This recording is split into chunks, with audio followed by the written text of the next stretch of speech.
The month of March is all about women, and Red Tape Translation, founded by a lioness of a woman, wants to celebrate Women's History Month with you all. We will introduce you to Berlin women who have fought on the forefront to change the world.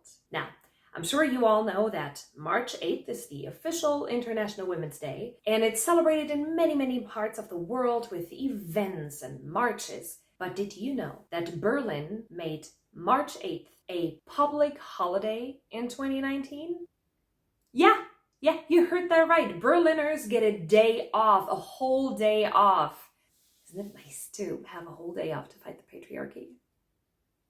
But why is March 8th International Women's Day, and how did it even become a thing? The woman responsible for this day is Clara Zetkin. Born in 1857, she became involved in politics quite early and founded and joined different social democratic parties until she joined the KPD, the Communist Party of Germany, right after World War I. In 1910, as head of the International Socialist Women's Conference, she suggested a day to mark the fight for gender equality and women's right to vote. Now, they experimented a bit with the date. Once it was in May, and then it was in March. But eventually they decided on March 8th to honor a women's strike of farmers and workers in the Soviet Union, and with that, the role of women in the revolution. Clara Zetkin was a real overachiever. She lived in different countries, she was an educated teacher, she shaped many left-wing parties' ideologies, and she was the founder of the socialist women's magazine Die Gleichheit.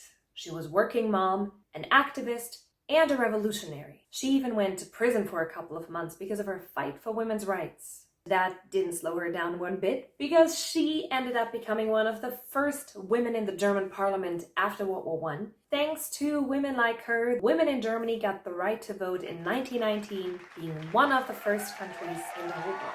In 1932, just 1 year before her death, she held a very important speech here in the parliament in Berlin. She was the first woman and one of the only women ever to be the Alterspräsidentin, and she used her position for warning. In a room that was already half filled with members of the Nazi Party, she urged people to not let fascism win. We shall not rest until fascism, which has bloody oppression, terror, hunger, and war in its wake, is shattered on the ground, is what she said in a last public call right before she died in the Soviet Union. Just about as the Nazis took full power over the country and without ever fulfilling her dream of being head of a socialist German government.